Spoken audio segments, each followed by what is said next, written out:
नमस्कार बंधुगण, आजिर एही भिडियो रे मु आपण मानंकु एपरी एक गछ विषय रे कहिबाकु जाउछि जहा मानव जाति पई एक दिव्य चमत्कार एवं आशीर्वाद स्वरूप अटे। एही जेउ वृक्षलता मानव जाति पई कोनोसी संजीवनी बूटी ठारू कम नुहे। तेबे आजी मु आपण मानंकु जेउ गछ विषय रे कहिबाकु जाउछि सेही गछटी कोनोसी संजीवनी बूटी ठारू कम नुहे। तेबे आजी मु जे गछ विषय रे कहिबाकु जाउछि सेही गछटी कोनोसी चमत्कारी गछ ठारू कम नुहे। एहार प्रयोग मनुष्य जाति पई अत्यंत आवश्यक अटे। आयुर्वेद रे एही गछर बहुत अधिक महत्व रहिछि। तेबे आजिर एही भिडियो रे मु आपण मानंकु एही गछर तांत्रिक आयुर्वेदिक एवं धार्मिक प्रयोग विषय रे कहिबी। तेबे बंधु माने एही गछ को आमे समस्ते लाजकुली गछ भाबरे जानिछे एवं एही गछटी को आपण प्रायतः सबु जगह रे देखिबाकू पाइबे। तेबे बंधु माने आसंतु जानिबा एही गछर चमत्कारी प्रयोग विषय रे। तेबे भिडियोटी रे आगो को बढ़िबा पूर्वरु भिडियोटी की लाइक करी चैनल टी को निश्चय सब्सक्राइब करी देबे एवं कमेंट बॉक्स रे जय मां लक्ष्मी निश्चय लिखिबे। बंधु माने आपण माने जानिथिबे एही गछ को छुईबा मात्रे ही तार पत्र गुड़िक बुझी होई जाय थाए। अनेक लोकंक बाड़ी रे मध्य एही गछटी देखिबाकू मिली थाए। तेबे आसंतु एहार धार्मिक प्रयोग विषय रे जानि नेबा। एही गछटी जेउ घरे रही थाए सेही घर उपरे तंत्र मंत्रर कोनोसी प्रभाव पड़ी न थाए। तेबे आपण जदि एही गछटी को निज बाड़ी रे लगांती निज बाड़ी रे रखंती तेबे आपणक घर उपरे तंत्र मंत्रर कोनोसी भी प्रभाव पड़िबो नाही। एही गछटी तंत्र शक्ति को निज आड़कू शोषी नहीं थाए। बंधु माने किछि एपरी व्यक्ति थांती जेउ मानकर खराब नजर आम घर उपरे पड़ी थाए। तबे कोनोसी भी खराब दृष्टि ठारू निज घर को बंचाइबा पाई हेले आपण निज घरे एही गछटी को निश्चय लगांतु। एही गछटी समस्त प्रकारर खराब शक्ति को निज आड़कू आकर्षित करी देई थाए, जहा फलरे कोनोसी भी खराब शक्तिर प्रभाव आमर घर उपरे पड़ी न थाए। एहार द्वितीय फायदा हेउछि एहा आम घरर समस्त वास्तुदोष गुडी को नष्ट करि थाए। जदि गृहर कोनोसी व्यक्तिंकर कंठ दोष थाए तेबे एही गछटी आमर घर परिसर मध्य रे रहिबा द्वारा कंठ दोष मध्य दूर होई जाय थाए। एहार चेर को जदि आपण ताबीज रे भर्ती करी धारण करंती तेबे काश जनित समस्त समस्या मध्य दूर होई थाए। तेबे आपणकर जदि काश जनित कोनोसी समस्या थाए तेबे एहार चेर को आपण लाल कपड़ा रे बांधी रविवार दिन ही धारण करंतु। आपणको बहुत जल्दी ही एहार लाभ प्राप्त हेबो। तत्काल ही आपणको काश संबंधित रोगरु मुक्ति मिलिबो। एहा परे एहाकू निजर आत्मरक्षा पाई मध्य व्यवहार करा जाय थाए।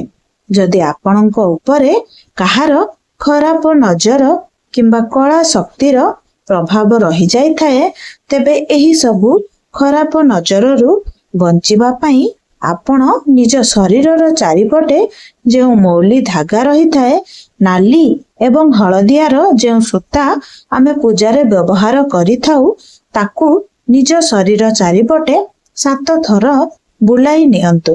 तापरे सेही सूता को नेई आपण सेही लाजकुली गछरे बांधी दियंतु। एपरी करिबा द्वारा आपणक उपरे जेउ खराब नजर किंबा नकारात्मक शक्तिर प्रभाव रही थाए ताहा संपूर्ण रूपरे कटि जाय थाए। बंधु माने गछ लतारे बहुत अलौकिक शक्ति रही थाए। प्राचीन कालरू ही आमे माने गछ को देवा देवी सदृश पूजा करिथाओ। ଏବଂ ବୈଜ୍ଞାନିକ ଦୃଷ୍ଟିକୋଣରୁ ମଧ୍ୟ ଏହି ଗଛଲତା ଗୁଡ଼ିକ ଆମ ବଞ୍ଚିବାର ଆଧାର ଅଟନ୍ତି। କାରଣ ଗଛଲତା ପାଇଁ ହିଁ ଏହି ଜୀବଜଗତ ତିଷ୍ଠି ପାରିଛି। ବିନା ଗଛଲତାରେ ଆମେ ମଧ୍ୟ ବଞ୍ଚିବା ଅସମ୍ଭବ ଅଟେ। ମାତ୍ର ଜ୍ୟୋତିଷ ଶାସ୍ତ୍ରରେ କିଛି ଏମିତି ଗଛ ବିଷୟରେ ମଧ୍ୟ କୁହାଯାଇଛି ଯେଉଁ ଗଛ ଗୁଡ଼ିକ ଆପଣ ନିଜ ଗୃହରେ ଲଗାଇବା ଦ୍ୱାରା ଆପଣଙ୍କର ଧନ ବୃଦ୍ଧି ହୋଇଥାଏ। ଏହା ସହିତ ଏପରି କିଛି ଗଛ ରହିଛି ଯେଉଁ ଗଛ ଗୁଡ଼ିକ ଆପଣଙ୍କର ଦୁର୍ଭାଗ୍ୟର ମଧ୍ୟ କାରଣ ହୋଇଥାଏ। ସେହିପରି ଗୋଟିଏ ଗଛ ହେଉଛି ମନି ପ୍ଲାଣ୍ଟ ଗଛ, ଯାହାକୁ ଆମେମାନେ ସମସ୍ତେ ବହୁତ ଶୁଭ ବୋଲି ମାନିଥାଉ। ଏପରି ମାନ୍ୟତା ରହିଛି ଯେ ଆମେ ଘରେ ମନି ପ୍ଲାଣ୍ଟ ଗଛ ଲଗାଇବା ଦ୍ୱାରା ଆମକୁ ମା ଲକ୍ଷ୍ମୀଙ୍କର ଆଶୀର୍ବାଦ ପ୍ରାପ୍ତ ହୋଇଥାଏ, ଯାହା ଫଳରେ ଆମର ଆର୍ଥିକ ସ୍ଥିତି ସୁଦୃଢ ହୋଇଥାଏ। ତେବେ ଆପଣ ମନି ପ୍ଲାଣ୍ଟ ଭଳି ଯଦି ଲାଜକୁଳି ଗଛକୁ ମଧ୍ୟ ଘରେ ଲଗାନ୍ତି, ଯେଉଁଦିନ ହିଁ ଆପଣ ଏହି ଗଛକୁ ନିଜ ଘରେ ଲଗାଇବେ, ଆପଣ ଦେଖିପାରିବେ ଯେ ସେହି ଦିନଠାରୁ ଆପଣଙ୍କର ଆଧ୍ୟାତ୍ମିକ ଉନ୍ନତି ହେବାକୁ ଲାଗିବ। ଧୀରେ ଧୀରେ ଆପଣଙ୍କର ଏବଂ ଆପଣଙ୍କ ପରିବାରର ସଦସ୍ୟମାନଙ୍କର ଉନ୍ନତି ହେବାକୁ ଲାଗିବ ଏବଂ ବିଭିନ୍ନ ଦିଗରୁ ଆପଣଙ୍କ ଗୃହକୁ ଅର୍ଥର ମଧ୍ୟ ଆଗମନ ହେବ। ତେବେ ଆସନ୍ତୁ ଏବେ ଜାଣିନେବା ଏହି ଗଛର ଆୟୁର୍ବେଦିକ ପ୍ରୟୋଗ ବିଷୟରେ। ତେବେ ଯଦି କୌଣସି ବ୍ୟକ୍ତିଙ୍କର ଅର୍ଶ କିମ୍ବା ମଳକଣ୍ଟକ ଭଳି ସମସ୍ୟା ରହିଛି ଏବଂ ମଳତ୍ୟାଗ କରିବା ସମୟରେ ରକ୍ତ ପଡୁଛି, ତେବେ ଏହି ସବୁ ସମସ୍ୟା ଗୁଡ଼ିକ ବେଳେ ବେଳେ ଔଷଧ ଦ୍ୱାରା ମଧ୍ୟ ଠିକ ହୋଇନଥାଏ।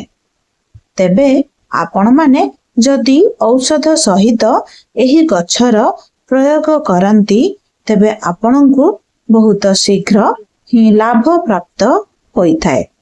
ତେବେ 3 ଗ୍ରାମ ଲାଜକୁଳି ଲତାର ଚେରର ଚୂର୍ଣ୍ଣକୁ ଆପଣ ଯଦି ଦହି ସହିତ ସେବନ କରନ୍ତି ଏବଂ ଦିନରେ 2 ଥର ସକାଳ ସମୟରେ ଏବଂ ସନ୍ଧ୍ୟା ସମୟରେ 2 ଥର ଏହାକୁ ସେବନ କରନ୍ତି, ତେବେ ଅର୍ଶ ମଳକଣ୍ଟକ ଭଳି ସମସ୍ୟା ଗୁଡ଼ିକ ଜଲ୍ଦି ହିଁ ଶେଷ ହୋଇଯାଇଥାଏ।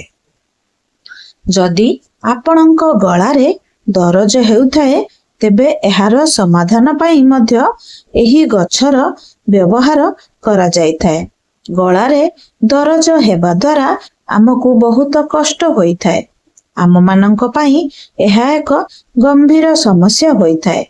ତେବେ ଆପଣମାନେ ଏହି କଷ୍ଟରୁ ମୁକ୍ତି ପାଇବା ପାଇଁ ଔଷଧ ସହିତ ଏହି ଗଛର ବ୍ୟବହାର କରିପାରିବେ। ତେବେ ପ୍ରତିଦିନ ଯଦି ଆପଣ ଏହାର ପତ୍ରର ରସ 10 ml ପାନ କରନ୍ତି, ତେବେ ଏହି ସମସ୍ୟା ଆପଣଙ୍କର ଜଲ୍ଦି ହିଁ ଠିକ ହୋଇଯାଏ। ଏହା ବ୍ୟତୀତ ଯଦି କୌଣସି ବ୍ୟକ୍ତିଙ୍କୁ ଜଣ୍ଡିସ୍, ଅପଚ ଭଳି ସମସ୍ୟା ରହିଛି, ତେବେ ଏହି ସବୁ ରୋଗରୁ ମୁକ୍ତି ପାଇବା ପାଇଁ ଆପଣ ପ୍ରତିଦିନ ଏହି ପତ୍ରର ରସରୁ 5 ml ଲେଖାଏଁ ପାନ କରନ୍ତୁ। ତେବେ ଆପଣଙ୍କ ଘର ପରିବାରରେ ଯଦି କାହାର ଏହିଭଳି କିଛି ସମସ୍ୟା ରହିଛି, ତେବେ ପ୍ରତିଦିନ ଆପଣ ଏହାର ପତ୍ରର ରସରୁ 5 ml ଲେଖାଏଁ ପାନ କରନ୍ତୁ। ତେବେ ଆପଣ ଯଦି 5 ml ଲେଖାଏଁ ମାତ୍ର 5 ଦିନ ଏହାକୁ ପାନ କରନ୍ତି, ତେବେ ଜଣ୍ଡିସ୍ ଭଳି ରୋଗ ମୂଳରୁ ହିଁ ଶେଷ ହୋଇଯାଇଥାଏ। ଆପଣମାନେ ଜାଣନ୍ତୁ, ଯେତେବେଳେ କୌଣସି ବ୍ୟକ୍ତିଙ୍କୁ କଙ୍କଡା ବିଛା କାମୁଡି ଦେଇଥାଏ, ସେତେବେଳେ ଏହା ବହୁତ ଯନ୍ତ୍ରଣା ଦେଇଥାଏ। ତେବେ ଏହି ଯନ୍ତ୍ରଣାରୁ ମୁକ୍ତି ପାଇବା ପାଇଁ ଆପଣମାନେ ଯଦି ଲାଜକୁଳିର ପତ୍ର ଏବଂ ଚେରକୁ ପେଷି ଏକ ପେଷ୍ଟ ବନାଇ ସେହି ଜାଗାରେ ଲେପ ଦିଅନ୍ତି, ଲେପ ଦେବା ପରେ ପରେ ତା ଉପରେ ଏକ କପଡା ବାନ୍ଧି ଦିଅନ୍ତୁ। ଦେଖିବେ 15ରୁ 20 ମିନିଟ ଭିତରେ ସେହି ଯନ୍ତ୍ରଣା ସମ୍ପୂର୍ଣ୍ଣ ରୂପରେ କମିଯିବ। ଘା ଭଳି ସମସ୍ୟା ପାଇଁ ମଧ୍ୟ ଏହା ଲାଭଦାୟକ ହୋଇଥାଏ। ବେଳେ ବେଳେ ଯେଉଁମାନଙ୍କୁ ଡାଇବେଟିସ୍ ହୋଇଥାଏ, ସେମାନଙ୍କ ଶରୀରରେ ଏହି ଘା ଭଳି ସମସ୍ୟା ଦେଖିବାକୁ ମିଳିଥାଏ। ଯଦି କୌଣସି କାରଣରୁ ସେମାନଙ୍କ ଶରୀରରେ ଘା ହୁଏ ତେବେ ତାହା ଶୁଖିବାକୁ ବହୁତ ସମୟ ଲାଗିଥାଏ। ବେଳେ ବେଳେ ସେହି ଘା ଶୁଖେ ମଧ୍ୟ ନାହିଁ। ତେବେ ଏହି ସବୁ ସମସ୍ୟାରୁ ମୁକ୍ତି ପାଇବା ପାଇଁ ଆପଣ ଏହି ଗଛର ବ୍ୟବହାର କରିପାରିବେ। ସେଥିପାଇଁ ଆପଣ ଲାଜକୁଳି ଗଛର ମଞ୍ଜିର ଚୂର୍ଣ୍ଣ କରିନିଅନ୍ତୁ ଏବଂ ସେହି ଚୂର୍ଣ୍ଣକୁ ସେହି ଘାରେ ଲଗାନ୍ତୁ। ଦେଖିବେ ଏପରି କରିବା ଦ୍ୱାରା ଜଲ୍ଦି ହିଁ ଘାଟି ଶୁଖିଯିବ। ବନ୍ଧୁମାନେ, ଡାଇବେଟିସର ସମସ୍ୟା ଏକ ଗମ୍ଭୀର ସମସ୍ୟା ହୋଇଥାଏ ଏବଂ ଆଜିର ଯୁଗରେ ପ୍ରାୟ ସମସ୍ତଙ୍କ ମଧ୍ୟରେ ଏହି ଡାଇବେଟିସ ରୋଗଟି ଦେଖିବାକୁ ମିଳୁଛି। ତେବେ ଡାଇବେଟିସ ରୋଗକୁ ଦୂର କରିବା ପାଇଁ ଏହି ଗଛଟି ରାମବାଣ ସଦୃଶ ହୋଇଥାଏ। ତେବେ ଏପରି ମାନାଯାଇଥାଏ ଯେ ଲିମ୍ବ ମଞ୍ଜିର ଚୂର୍ଣ୍ଣ, ବେଲର ପତ୍ର ଏବଂ ଲାଜକୁଳି ଗଛର ପତ୍ର ଏବଂ ଚେର ଏହାର ଚୂର୍ଣ୍ଣ, ଏହି 4ଟି ଜିନିଷର ଚୂର୍ଣ୍ଣକୁ ମିଶାଇ ଆପଣ ଏକ ପାଉଡର ପ୍ରସ୍ତୁତ କରନ୍ତୁ। ତେବେ ଏହି ପାଉଡରକୁ ଆପଣ ପ୍ରତିଦିନ ସକାଳ ସମୟରେ ଏବଂ ସନ୍ଧ୍ୟା ସମୟରେ ଖାଲି ପେଟରେ ଗୋଟିଏ ଚାମଚ ଏହି ପାଉଡରରୁ ନେଇ ପାଣିରେ ମିଶାଇ ପିଇ ଦିଅନ୍ତୁ। ଏହାକୁ ସେବନ କରିବା ଦ୍ୱାରା ଆପଣଙ୍କର ସୁଗାର ଭଳି ସମସ୍ୟା କଣ୍ଟ୍ରୋଲ ହୋଇଯିବ।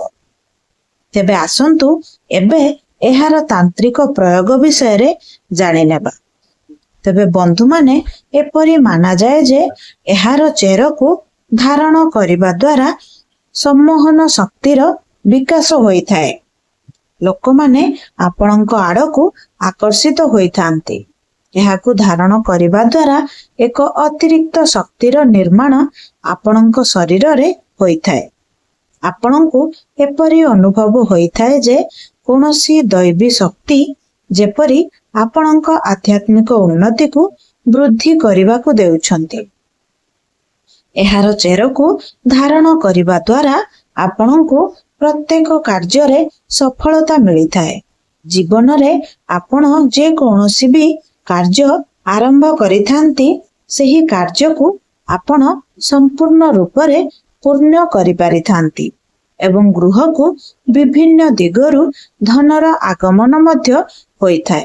ତେବେ ବନ୍ଧୁମାନେ, ମୋର ଏହି ଭିଡିଓଟି ଯଦି ଆପଣମାନଙ୍କୁ ଭଲ ଲାଗିଥାଏ ତେବେ ଭିଡିଓଟିକୁ ଲାଇକ୍ କରି ଚ୍ୟାନେଲଟିକୁ ନିଶ୍ଚିତ ସବସ୍କ୍ରାଇବ କରିଦେବେ ଏବଂ କମେଣ୍ଟ ବକ୍ସରେ ଜୟ ମା ଲକ୍ଷ୍ମୀ ନିଶ୍ଚିନ୍ତ ଲେଖିବେ।